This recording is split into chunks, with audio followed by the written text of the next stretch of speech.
നമസ്കാരം. ടൈം മീഡിയയിലേക്ക് സ്വാഗതം. സ്വന്തമായിട്ട് ഒരല്പം ഭൂമി വാങ്ങുക എന്നത് ഏതൊരു മലയാളിയുടെയും സ്വപ്നമാണ്. എന്നാൽ 2026 നമ്മൾ നിൽക്കുമ്പോൾ പഴയതുപോലെയല്ല കാര്യങ്ങൾ. കേരളത്തിലെ വില്ലേജ് രജിസ്ട്രേഷൻ നിയമങ്ങളിൽ വലിയ മാറ്റങ്ങളാണ് ഇപ്പോൾ വന്നിരിക്കുന്നത്.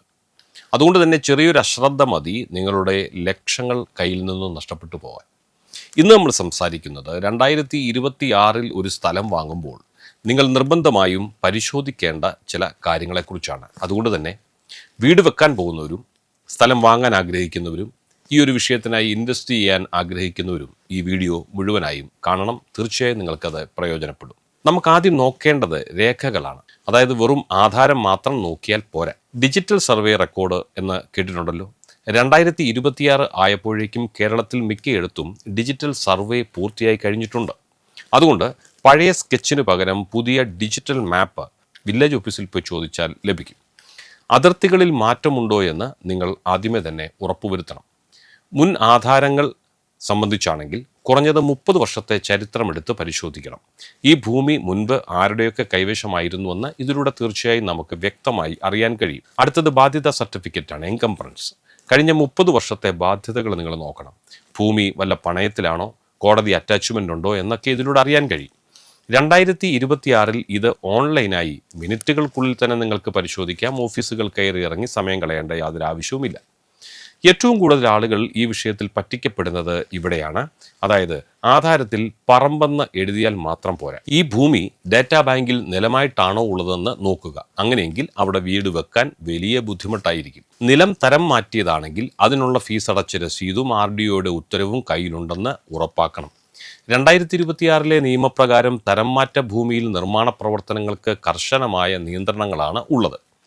രേഖകളെല്ലാം ശരിയാണെങ്കിലും നിങ്ങൾ നേരിട്ട് ചെയ്യേണ്ട മറ്റു ചില കാര്യങ്ങളുണ്ട്. അതായത് ഈ സ്ഥലം അളന്നു നോക്കുക. ഒരു പ്രൈവറ്റ് സർവേയറെ കൊണ്ടോ വില്ലേജ് ഓഫീസർ വഴിയോ സ്ഥലം കൃത്യമായി അളന്ന് നോക്കുക.